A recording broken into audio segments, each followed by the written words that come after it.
Então, bom dia a todos. Sejam muito bem-vindos, vocês da comunidade do CCPA, que estão aqui nos assistindo, e todos aqueles que, porventura, nos derem o prazer de assistir esses vídeos, né? Esse vídeo, que é do Conexões Espíritas, promovido pelo CCPA, de Porto Alegre. Eu estou hoje aqui conversando com a Clícia Fontinelli, né? A nossa mais recente doutora.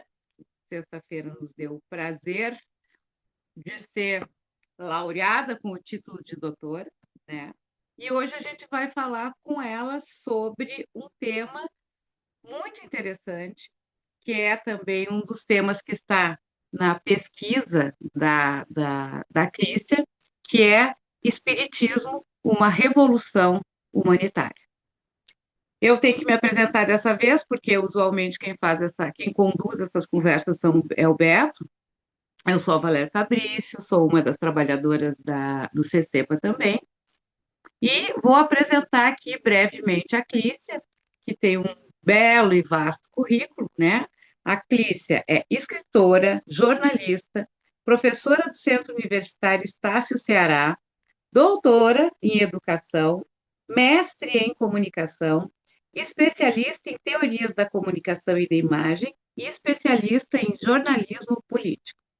Como espírita, a Clícia atua no Coletivo Girassóis, é trabalhadora no Centro Espírita André Luiz e também no Centro Espírita Bezerra de Menezes, em Fortaleza, no Ceará.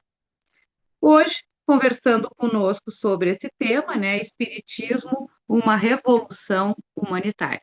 Seja muito bem-vinda, doutora Clícia, é um prazer tê-la aqui. E agora te passo a palavra para tu falar um pouco disso que é um tema importante da tua trajetória acadêmica, que tu conseguiu muito lindamente linkar, né, com a tua prática espírita e que, dentro da tua formação, tem muitíssimo a nos acrescentar, certo? A palavra está contigo, querido. Primeiro, obrigada, Valéria, né, pelo carinho, né, uma irmã de alma que eu achei no Sul. E obrigada para todo mundo do CPPA. Eu falo em nome do Beto, né, que é o presi lá. E, bem, vamos lá ver o que é que eu pensei, né, da gente conversar sobre esse tema, né? É, a minha ideia é que a gente pense sobre como o saber espírita e principalmente a praxis espírita, ou seja, as ações, né, como as ações que a gente escolhe fazer sob a orientação do espiritismo podem desencadear processos educativos com vistas numa revolução humanitária. E eu comecei a refletir sobre isso quando eu passei a pensar sobre a proposta espírita, que é de nos transformarmos moralmente. Eu me pergunto, né, constantemente, como é que o conhecimento sobre a nossa dimensão espiritual, né, ou seja, sobre essa dimensão moral, e a relação desta com o mundo corpóreo pode nos ajudar a ver lógica, né, na necessidade de se transformar. E, desse modo, nos animar a empreender esforços para a mudança, né? Então, eu vou tentar aqui trazer alguns pontos, Valéria já adiantou um deles, que é a questão da revolução humanitária, né, para a nossa conversa. E ainda bem que é uma conversa, né? Valéria também vai trazer seus comentários e algumas questões aí para a gente fazer esse momento, né, dialógico. E, bem, eu vou tentar começar falando um pouco da minha compreensão de moral espírita, né? Até porque eu já recebi alguns questionamentos sobre por que é que eu falo em moral espírita e não em ética espírita, né? A primeira coisa que eu quero dizer é que falar em moral espírita não é anular a ética espírita, tá? Pelo contrário, elas se relacionam e uma alimenta a outra, tá? Mas por que é que eu falo em moral do espírito, né? Porque, na minha concepção, ela se relaciona diretamente com a verdadeira propriedade que a gente tem. É, Veja, nós somos seres imortais, né? Existem almas, portanto, existem espíritos encarnados, né? Somos nós, animando esse corpo aqui que a gente habita. Quando a morte chega, o que se leva são os aprendizados, são conquistados durante a existência, são as memórias do vivido, são as memórias felizes, as não felizes. O que a gente leva para o além do túmulo são as nossas dificuldades, as nossas fragilidades, as nossas deficiências, eu vou dizer esse termo, por falta de outro aqui nesse momento, de conseguirmos viver de modo harmônico com toda a criação divina. Então, a verdadeira propriedade do espírito não está na matéria, está no saber, né? Nos conhecimentos que ele vai tendo, que ele vai construindo. Mas, embora eu precise dizer também que a nossa condição hoje de evolução nos mantém ainda muito vinculadas às sensações, né? Às percepções dos sentidos, ou seja, nos vincula muito às questões materiais. E no nosso caso, por sermos rebeldes ao ordenamento divino, nós somos nós somos rebeldes assim às leis divinas, né? Eu vou usando termos bem dentro do que da terminologia que Kardec usava, porque a gente alimenta orgulho, a gente alimenta egoísmo, vaidade e um monte de coisa, né? Então, por a gente ter essa rebeldia, que não é uma rebeldia bacana, diante, né, desse ordenamento divino, a nossa vinculação com a matéria, ela ainda está muito permeada de vícios, né, que atrapalham a nossa evolução. Isso quer dizer que não é apenas a falta de saber, né, a ignorância que atrapalha o nosso caminhar, né, evolutivo, mas também os maus hábitos que a gente assume. E muitas vezes assume com muito prazer, né, hábitos que nos afastam de Deus. E os hábitos, eles são construídos a partir de escolhas que a gente faz todo dia, né? Então, entendendo a verdadeira propriedade como saber, né? Porque é o que fica conosco, né? E é esse saber que eu estou falando, o saber que nos ajuda a progredir, é o saber no bem, é o saber que nos leva a uma harmonia com Deus e com toda a criação, né? É entender também que isso é construído a partir de relações, de vivências, de experiências, de reflexões sobre o que se viveu, né? Sobre o que se aprendeu e novas vivências e novas experiências, nesta existência e nas demais, né? É um percurso contínuo de aprendizados. E aí, é bom dizer, né, que, mais uma vez, eu quero reforçar que o saber que eu estou falando é o saber no bem, né? Ou melhor, é saber identificar o bem e escolher pelo bem. É esse tipo de saber que nos interessa como espíritas, né? E é com ele que a gente vai construir a felicidade que a gente tanto almeja, que é uma felicidade que eu digo que é sinônimo de paz. E o que é que isso tudo tem a ver com moral? Olha, existe uma concepção de moral no Espiritismo muito bem definida, né? Tá lá no Livro dos Espíritos, né? Vocês podem procurar que está na questão, deixa eu ver aqui, 629. Nessa questão, se explica que a moral é a regra de se conduzir bem, né? De conseguir distinguir o que é bem do que é mal, né? Ou seja, a moral, ela vai se fundar na observação das leis divinas, ou seja, nesse ordenamento, né, que se você preferir chamar de ordenamento, se você preferir chamar de equilíbrio, né, com o universo, aí as palavras, né, fica a seu cargo. Mas a moral é essa baliza, né, que nos orienta, né? E como a baliza está vinculada a toda a criação, ela não está restrita a uma época, ou a algum lugar, ou alguma cultura. Ela tem um caráter universalista. E aqui eu não estou usando a palavra universalista como força de expressão, não.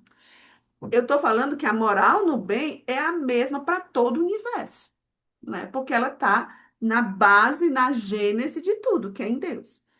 Agora, a gente pode refletir sobre as interpretações que nós damos ao que a gente está entendendo como bem, né? E como é que isso vai repercutir na moral, na concepção de moral que a gente tenha. A gente pode discutir isso.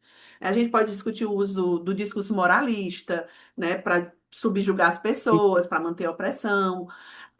A gente pode discutir sobre como foi ao longo do tempo o uso da moral para constranger as pessoas, né, para manter um certo ordenamento social e relações de poder muito perversas. A gente pode conversar sobre isso. Agora, quando o Espiritismo fala de moral, ele não fala dessa moral individualizada, ou nas interpretações particulares ou oportunistas que a gente possa fazer, né? Ele fala de uma moral que está vinculada ao ordenamento divino, né? Por isso que a evolução espiritual ela tem dois caminhos que se cruzam o tempo inteiro, que é a evolução do intelecto e dessa moral, dessa baliza que vai nos ajudando a discernir o melhor caminho para a felicidade que a gente tanto quer. Então, a moral no espiritismo, ela não se fixa em individualismo, pelo contrário, ela está pautada em laços de solidariedade, fraternidade, que estão na base da criação de Deus, né? E tudo está encadeado, tudo está harmoniosamente encadeado, como os espíritos falam, do átomo ao arcanjo, né? Então, quando há alguma desarmonia, que a gente vive nessa desarmonia, é porque a gente se afastou desse curso perfeito que Deus criou, né? Eu É, queria, opa, diz. posso Claro. falar? Ah, não quero cortar o teu raciocínio. Não quero cortar, mas também já tô Não, pode tentando. falar, eu acho que é até melhor. Não, é porque eu tinha separado uma questão, né? Antes que nós tínhamos falado, antes de entrevistar a Clícia, eu dei uma olhada em um artigo que ela escreveu, excelente, que recomendo muito também, que está no livro Ciranda de Saberes. É um artigo escrito pela Clícia, que se chama A Revolução Humanitária pelas Veredas do Espiritismo, uma estratégia educativa para combater a exploração capitalista. Tem vários assuntos nesse artigo, muito Ei, interessante. Valéria, perdão, deixa eu só dizer uma coisa. Esse artigo também, a primeira versão dele, tá Hum. naquele encontro da CEPA. Ah, sim, ótimo, Também, nos anais viu? do Encontros da CEPA, ótimo, que está disponível na página do CCEPA. E ótimo isso, que está mais fácil ainda deles acharem. E aí, inclusive, né, a tua fala, vamos retomar o encontro da CCEPA, que foi onde eu e a Clícia nos conhecemos, e esta foi a pergunta que eu fiz para ti, Clícia. Você mandaria ser Clícia? Você acha que atualmente não seria mais interessante usarmos o termo ética espírita, né, ao invés de moral espírita? E tu me deu uma linda explicação e agora, né, clareou mais ainda. Mas, assim, eu queria retomar uma questão que é bem importante. Então, assim, ó, tu adota a moral espírita, o termo moral espírita, e entendendo moral dentro de uma perspectiva espírita que está lá descrita e explicada na obra do Kardec, e isso é importante a gente compreender, né? E não no sentido usual e corriqueiro, né? Então, é importante a gente salientar que existe uma explicação para o que é moral.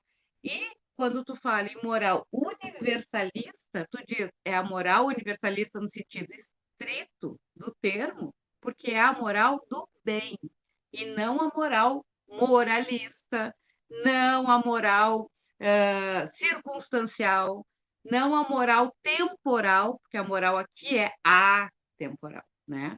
E aí tu toca num outro assunto que eu já tinha falado que está lá nesse artigo, que é um momento em que tu fala assim,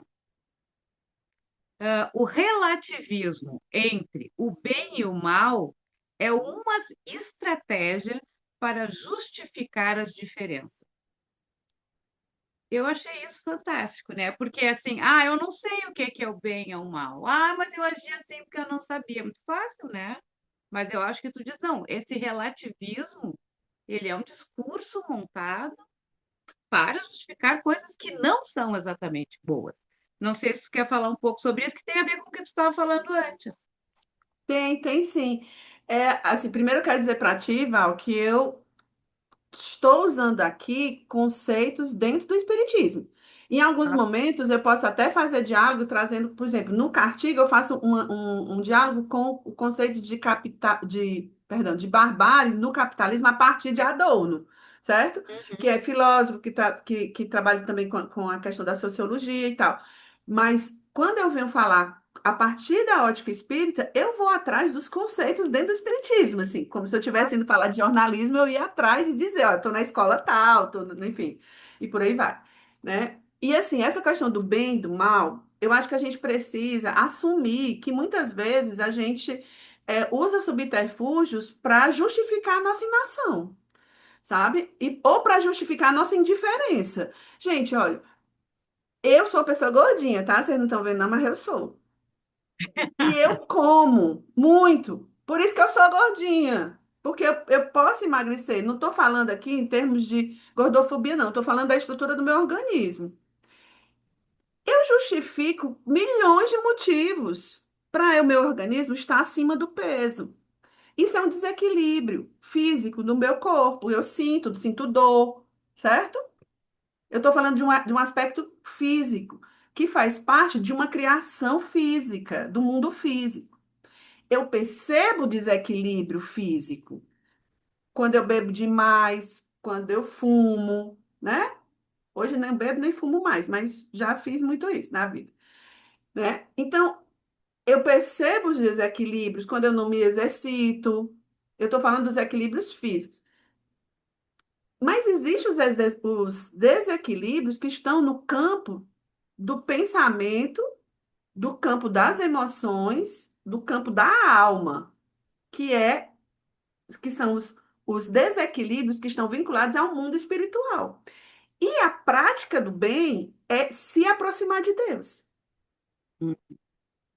né? Porque ele é toda a fonte do bem. E aí, gente, assim, de boa, eu só consigo pensar em espiritismo associando que existe Deus.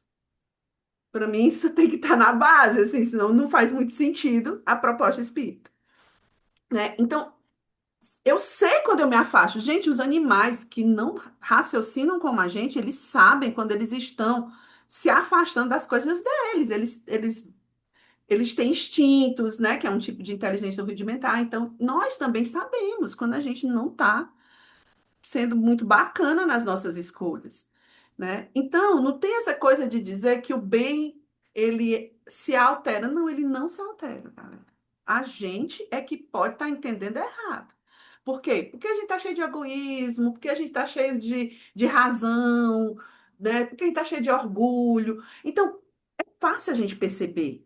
Claro que às vezes é mais fácil para alguns e mais difíceis para outros, porque tem também o exercício que a gente faz de autorreflexão, né? Que é uma proposta do Espiritismo. O autoconhecimento está na base, né, do espiritismo, assim, que a gente precisa, né? E não só do espiritismo. Você encontra em Sócrates, você encontra além de Sócrates, porque o conhece-te a ti mesmo, tá?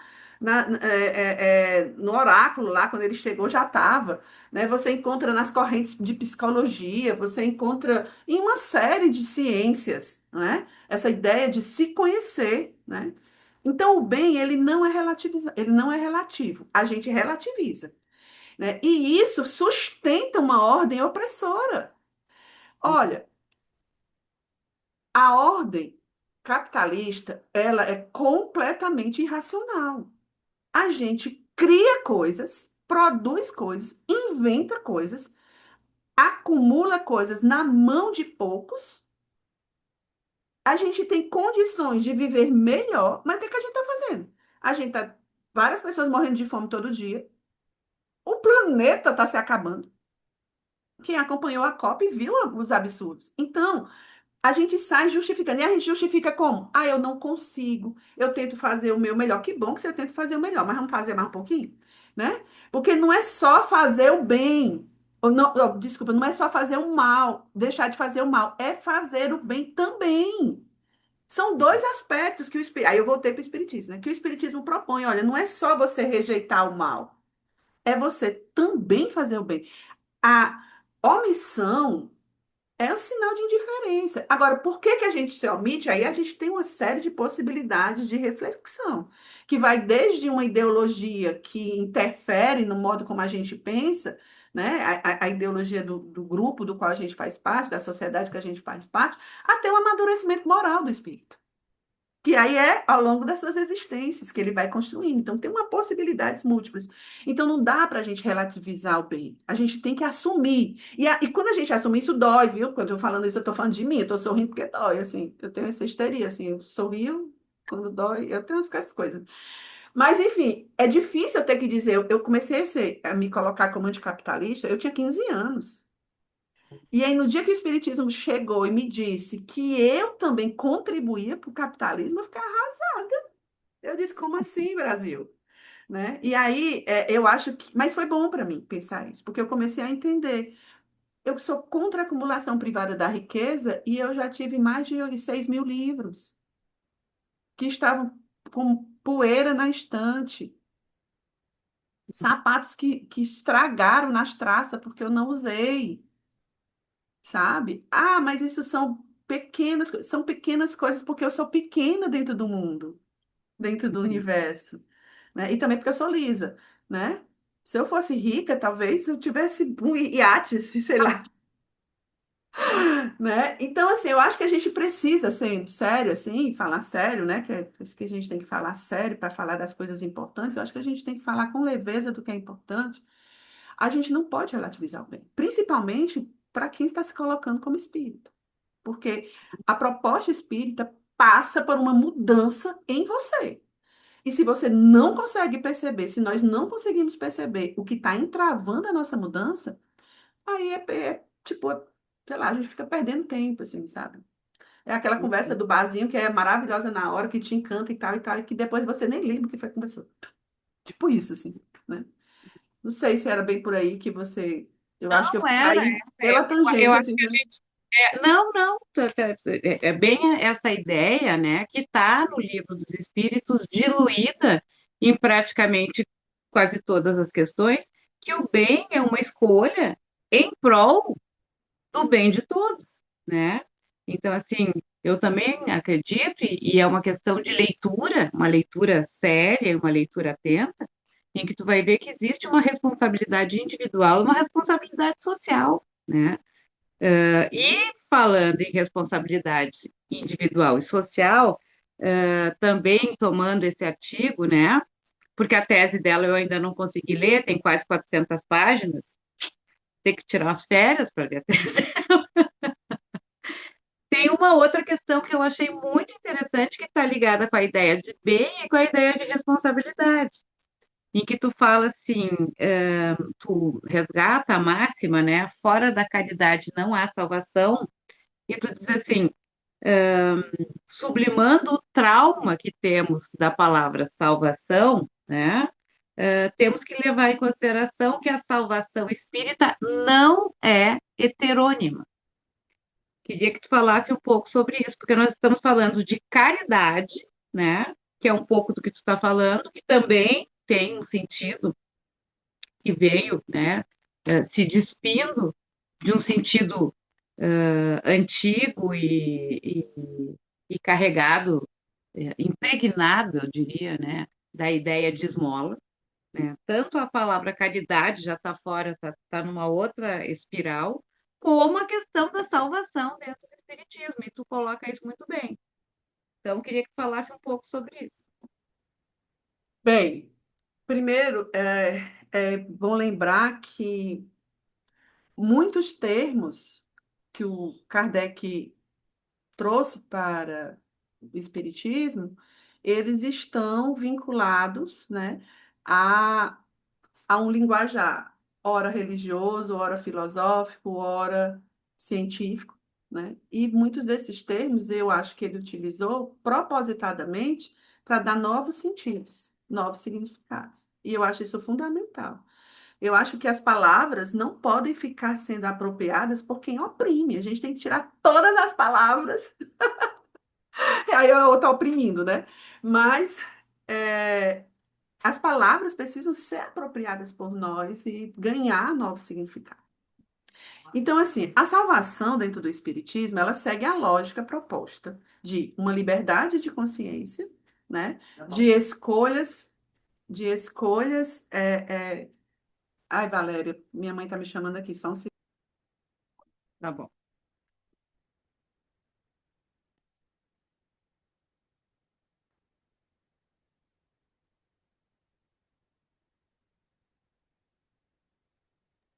Desculpa. Desculpa aí, gente, mas voltei. Opa, já Mãe, voltei. mãe é prioridade máxima, sempre. Sempre. Voltando. Então, assim, a ideia de salvação, ela foi muito associada a algo exterior que me salva, né? Foi utilizado não só na religião, como na política. Na religião, os dogmas religiosos salvam as pessoas, né? E você tem que seguir exatamente determinada cartilha para ser salvo. E na política, no vanguardismo. A vanguarda de qualquer movimento é quem vai salvar o resto do mundo. É tipo isso que foi colocado, né?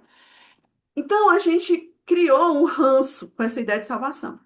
Mas dentro do Espiritismo, salvação está associada à lógica que o Espiritismo apresenta de liberdade de consciência, de livre-arbítrio, liberdade desse pensar, portanto, está associada a um exercício de construção de uma autonomia a partir do conhecimento que a gente vai construindo, a partir da evolução espiritual, dos aprendizados que a gente vai tendo, do amadurecimento intelectual e moral que a gente vai tendo. E aí, nesse processo, a gente vai se salvando. Se salvando de quem? De nós mesmos, galera. Por que que é de nós? Porque simplesmente eu tenho que dizer para vocês que a gente tem um monte de coisa desmantelada para resolver, certo? A gente que está aqui, nesse planeta. Eu compreendo que os espíritos, certo, não se restringem a nascer na Terra. Eles não encarnam apenas na Terra. Agora, muitos que estão aqui, se não a maioria, eu penso que sim, porque eu olho para o mundo e vejo há um nível de afastamento de Deus gigantesco. E quando eu falo afastamento de Deus, entenda, afastamento da fraternidade, da solidariedade, do altruísmo, afastamento da empatia, da tolerância, afastamento de toda uma perspectiva de vida íntima e coletiva, né, que nos fariam viver melhor. Então a gente tem que se salvar da gente. A salvação é na perspectiva de nos livrarmos desses vícios. E esses vícios a gente só se livra deles, esses hábitos por escolha.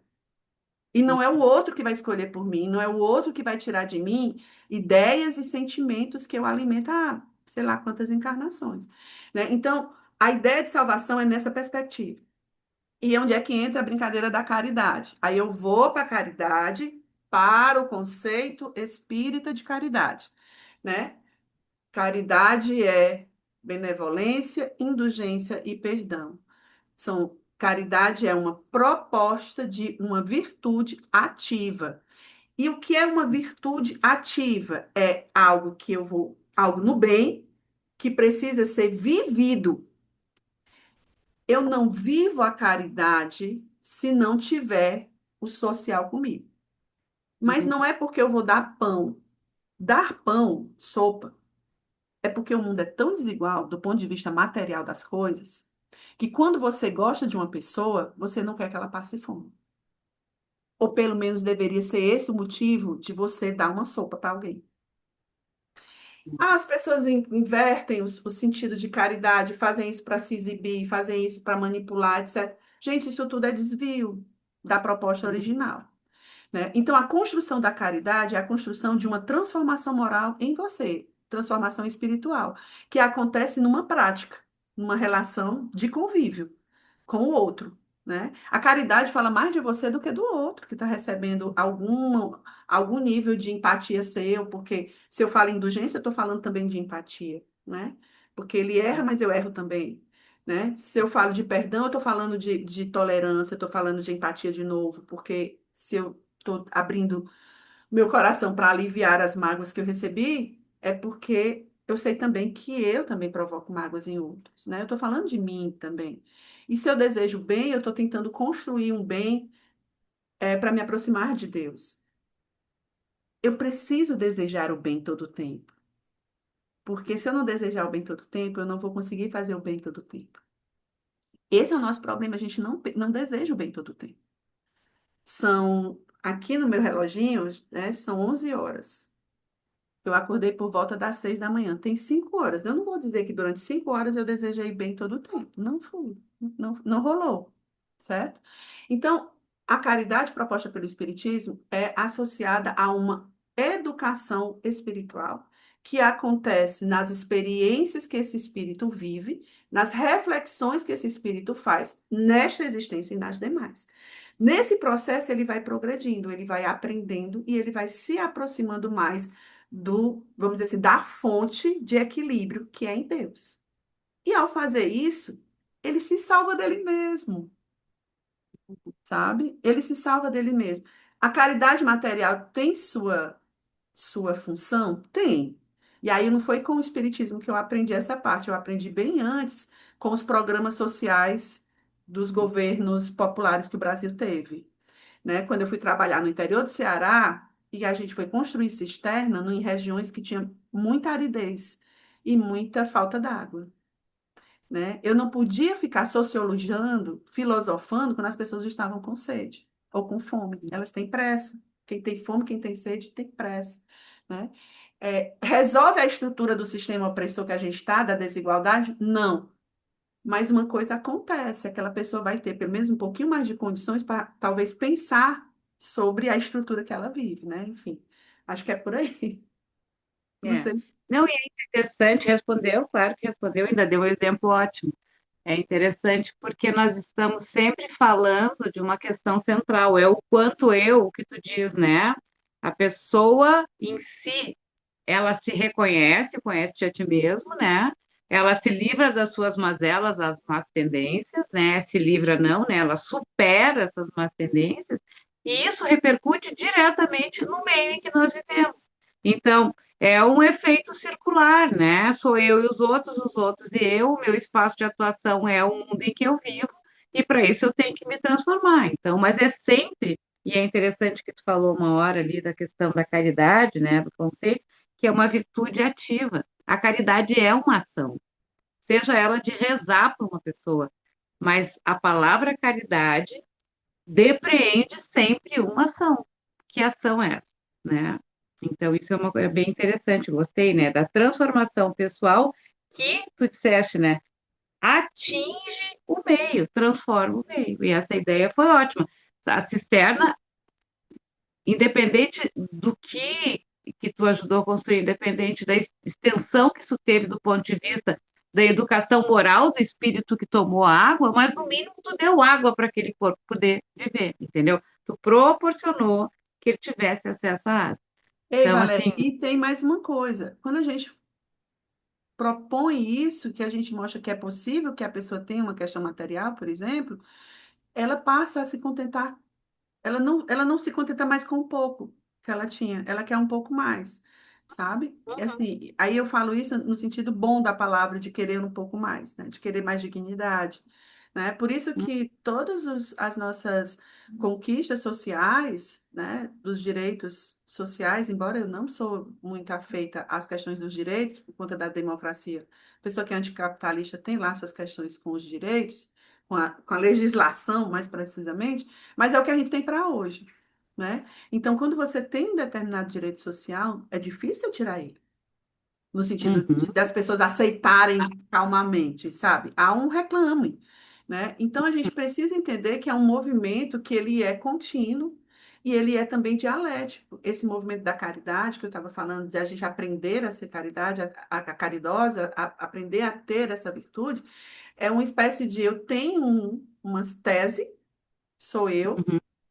as minhas, a minha moral hoje, né, a minha forma de pensar o mundo, e eu tenho uma antítese que é o contrário disso, assim, que eu quero ser outra coisa, assim, eu quero ser melhor em alguns aspectos. Eu misturo os dois e vai sair algo depois, algo que eu Síntese, espero que seja mais bacana, né? a síntese, tese, antítese e Isso, síntese. né? Então, acho que Eu é acho por aí. interessante isso, tu colocar, né, que a lógica da caridade ela tem a ver, a lógica da salvação, foi o que tu falou, né?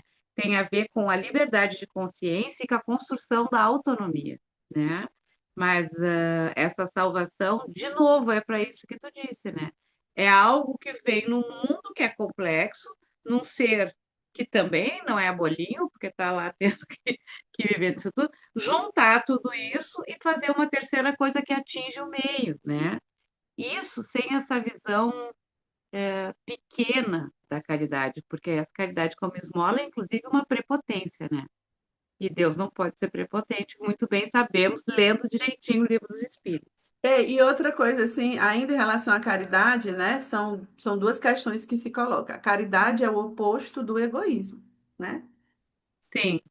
E Uhum, a humildade seria o oposto do orgulho. Ou seja, fica muito evidente que essas duas virtudes, caridade e humildade, só vão aparecer quando esse egoísmo e esse orgulho eles estiverem esfacelados. O que a gente tem hoje são lampejos de caridade.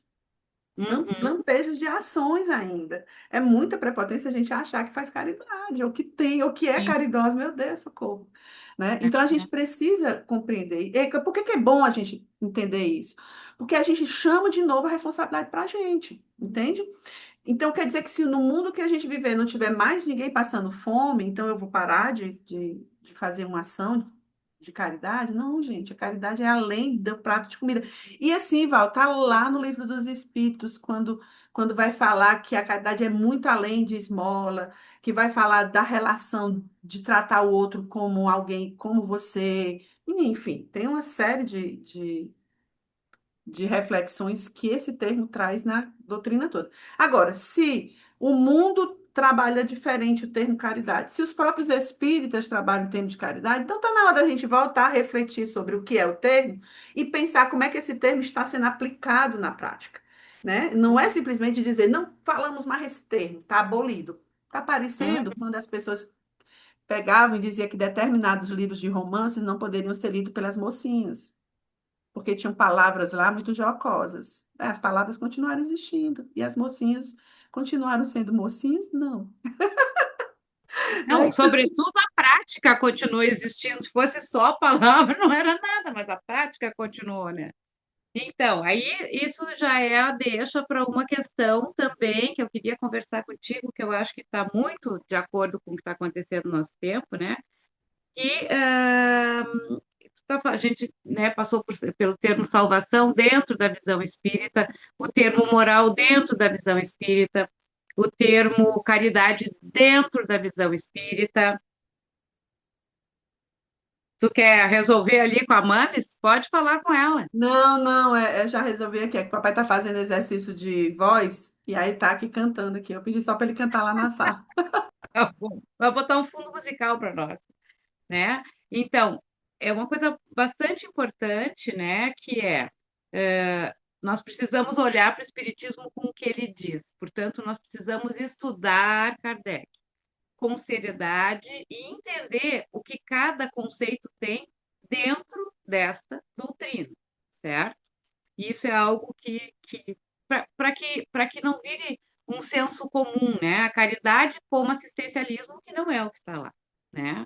Que a salvação não seja algo que vem de Deus, mas sim a salvação espírita, que é a salvação que você estava falando, que vem de nós mesmos. E aí eu queria, além de achar e reforçar, é preciso a gente conhecer a nomenclatura espírita, né? Eu queria ver uma questão assim contigo. Hoje em dia nós temos o que a gente chama de multiespiritismo, né?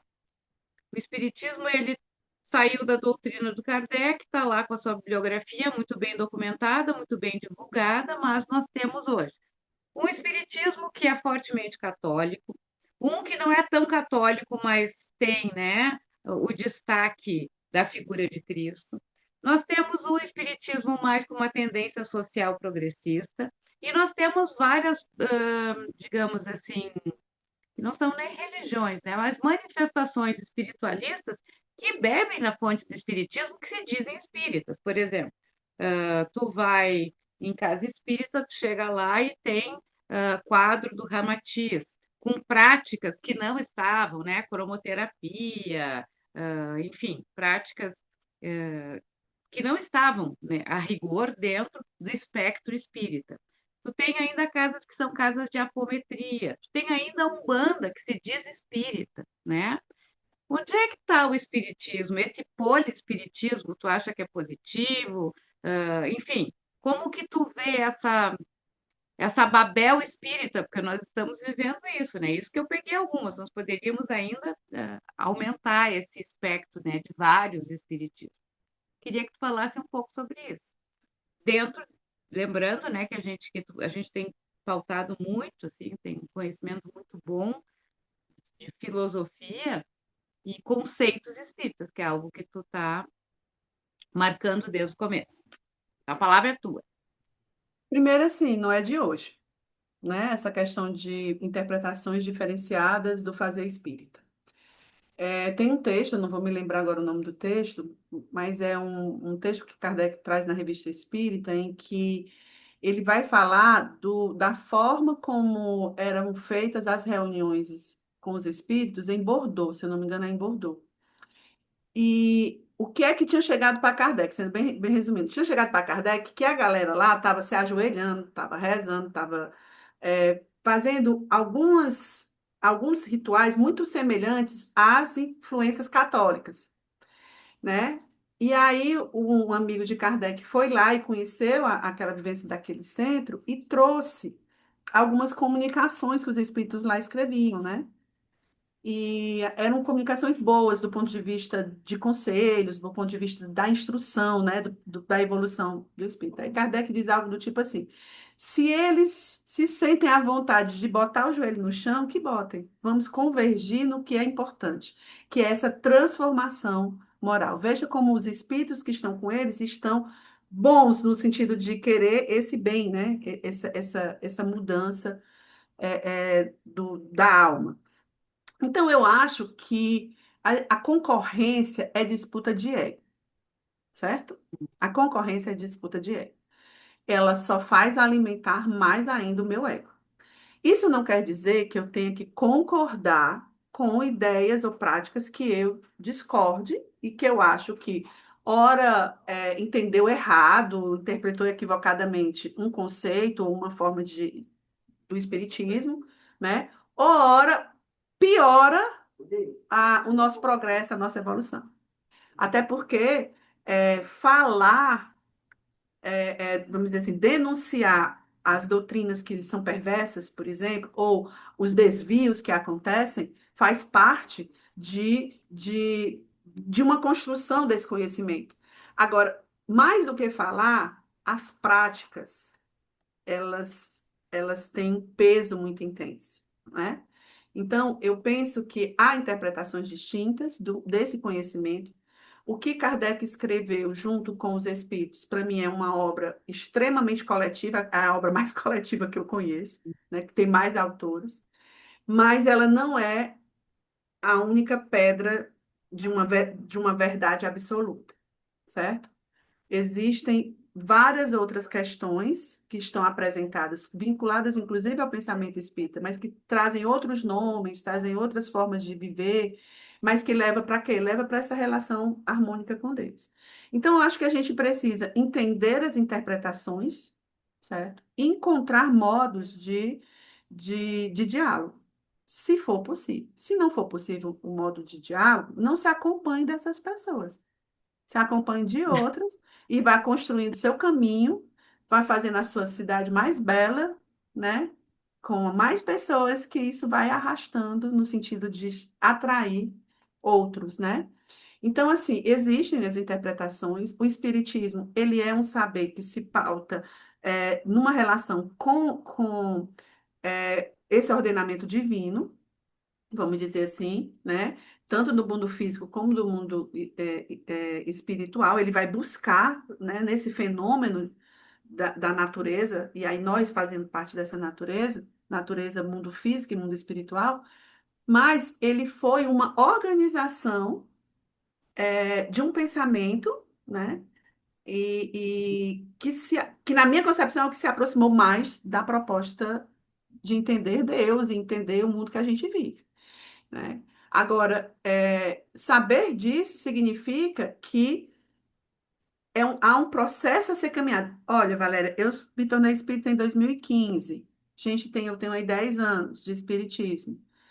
A Clícia pensava o espiritismo em 2015 de um jeito. A Clícia hoje pensa de outro e age de outra forma. Então, se eu sozinha, eu e a minha pessoa, interpretei os mesmos textos de forma distinta, como é que eu não posso querer que as outras pessoas façam isso? Sabe? Eu acho que o grande problema é que a gente não consegue lidar com a diferença. O grande problema que a gente é intolerante. A gente quer tolerância sendo intolerante. A gente quer um mundo de paz sendo violento, sabe? A gente quer um mundo livre sendo opressor. Então, as contradições estão em nós, em todos nós. Bote eu aí na lista, né? Então, eu entendo eu acho que é uma pluralidade importante, não começou agora, não é por conta apenas da cultura brasileira, faz parte exatamente do termo cultura, e aí é cultura não dentro do espiritismo, né? Mas o conceito de cultura dentro da antropologia e da sociologia, essa cultura que é formada pela convivência dos seres humanos, é formada pelas interações, pelos hábitos, por costumes, por tradições, enfim, né? Pela convivência entre nós. Então, existe esse elemento que vai fazendo a gente crescer, né? Agora, como a gente vai lidar com esses conflitos, eu acho que não tem uma receita, né? A minha receita é sempre como eu gostaria de ser tratada. Essa é a minha, né? Então, tipo, você discorda de mim, eu vou dizer, ok, Valéria, eu gosto de ti, discordo de ti assim e assado. Mas vamos ficar com o cozido que a gente está, né, combinando, né? E vamos depois ver como é que a gente age com essas outras coisas. Existem algumas formas de pensar que é difícil. Por exemplo, eu sou mulher, então conviver muito perto de alguém muito machista, para mim é uma agressão, é muito complicado, né?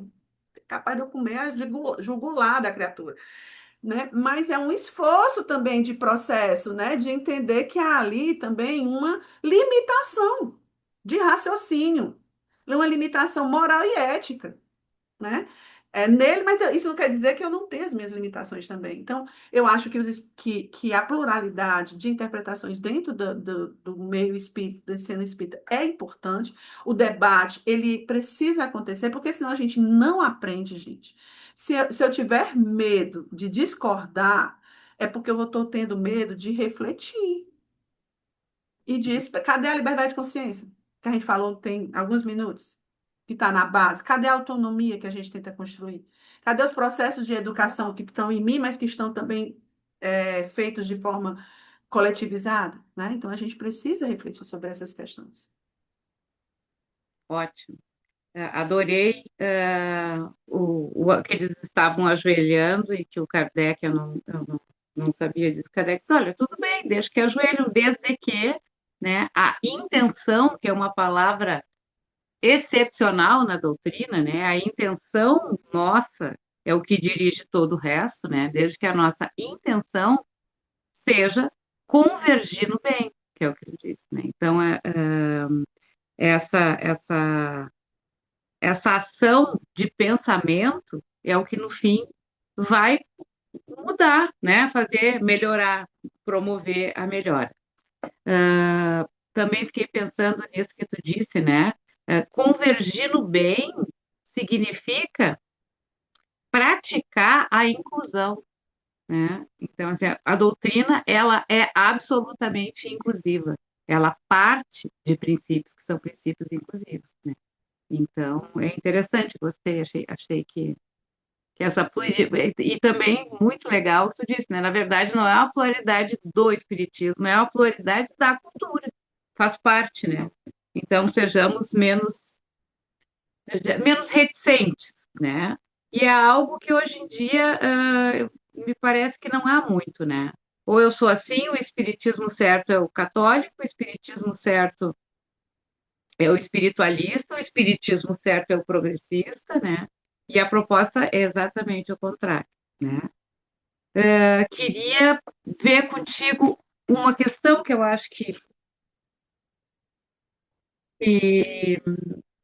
muito se discute, né? E, e que que na verdade a gente vai pegar lá, né? Quando a gente pega o conceito do Kardec, ele vai explicar o que é, né?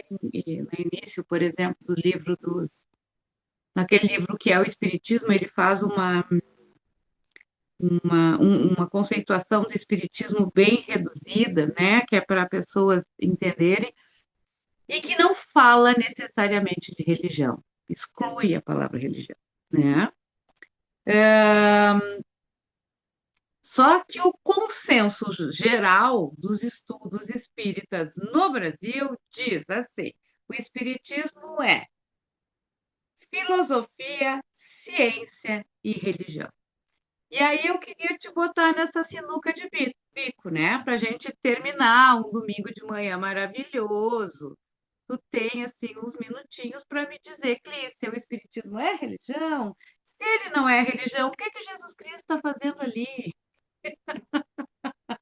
Pois é, que Jesus Cristo está fazendo ali? E Jesus Cristo criou religião? Até onde eu Ah, sabia, não não. sei, tu sabe, só tô te largando aí, tu te vira com essa bolacha na Né? boca. É, Olha, tem um texto que é um dos últimos textos que Kardec escreveu, porque ele morre em 69, e esse texto é de dezembro de 68, se eu não me engano, que é um texto referente ao Dia dos Mortos em novembro, que é uma é um comemoração pela sessão do Dia discurso, dos Mortos e é um tal. discurso. É. Isso, é um discurso dele em que ele vai refletir exatamente sobre a questão de religião ou não espiritismo. Olha, o espiritismo não é uma religião dentro da concepção que Kardec traz, né? Mas isso não tira do espiritismo seu aspecto de religiosidade. Em que sentido? Em de procurar comunhão entre pensamentos, né? Em procurar uma vinculação com algo que é maior que ele, que é algo que é a fonte do bem, que é o próprio Deus, né? De buscar ser melhor no convívio com o outro, né? Então, nesse texto, Kardec vai explicando, né, a ideia de religião, inclusive não religião somente como igual a igrejas, mas religião também vinculada, por exemplo, a questões políticas, né? Ele faz exemplos interessantíssimos relacionados a partido, político e tal, nesse mesmo texto, né? Então, quando eu estudo um objeto de estudo, que eu faço parte dele, que no caso é o espírito, e as relações que o espírito tem com os mundos do qual ele faz parte, né, nessa interexistência de encarnação, encarnado e desencarnado, eu me afeto.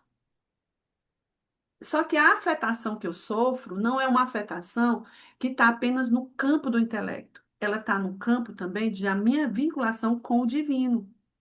Então, tem um nível de religiosidade, de espiritualidade, para usar um termo que por exemplo, Dora usa, né? E ele não pode ser ignorado. E eu acho que isso não é dizer isso não quer dizer que a moral, a proposta de Jesus tem que ser, portanto, descartada. Veja, o que é que Jesus disse? De tudo que foi escrito sobre ele, com todas as questões da oralidade, né? Porque foi primeiro uma oralidade que foi depois escrita, traduzida, tem todo né? Uma questão histórica aí no meio. Existe uma coisa que está em tudo que escreveram sobre o Cristo. Ame Deus acima de tudo, ao próximo como a ti mesmo. E amar Deus e o próximo é a mesma coisa. Tô sendo bem grosseira na explicação do que é a baliza do Cristo. Lembra que eu comecei falando da moral? Né? A moral como uma baliza que vai nos ajudando a fazer escolhas. Então, a baliza de Jesus é essa, né? Qual é o problema dela? Eu não vejo problema nela. Aliás, eu acho ela muito forte. Só Jesus falou dela? Não. Mas qual é outra pessoa, qual é outro espírito que a gente conheça, que tenha habitado a Terra, que tenha conseguido manter em seu discurso e em sua prática o maior equilíbrio dessa bola? Porque, por exemplo, Gandhi é um cara que para mim tá bem próximo desse processo.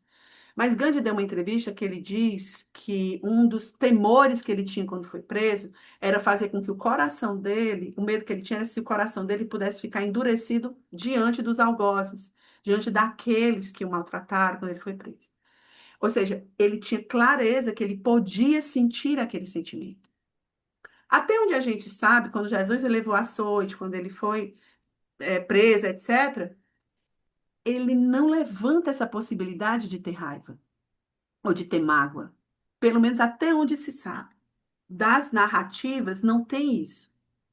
De ele dizer assim, estou magoado com você, posso ficar magoado com você, tenho medo de me magoar com você. Então, assim, isso para mim é um sinal de um avanço um pouco mais da moralidade, né? E o fato de Jesus ter a moral dele significa só que ele viveu mais que eu, do que você, que ele encarnou mais vezes. Ele tá, tipo, na série mais adiantada do que a minha. Um dia eu vou estar lá. Porque o processo não é só para ele, não foi só para ele, é para todos nós. Agora, o que eu acho que acontece é que as pessoas ficam pensando no Cristo numa relação com os desvios que algumas religiões fizeram. Esse, para mim, que é o problema, sabe?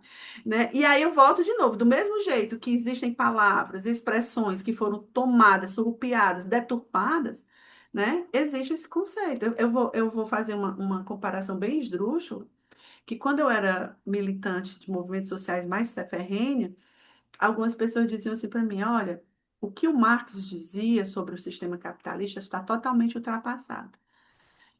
E a proposta dele é completamente ultrapassada. Eu disse, por quê? Não, porque o mundo hoje é intelectual, a informação é a atividade econômica e tal. E a exploração parou? Porque eu acho que a exploração continuou. A riqueza produzida não está sendo dividida por todos. Não é a mesma lógica? Tem alterações, mas é tipo, tira a maquiagem, a exploração está lá, né?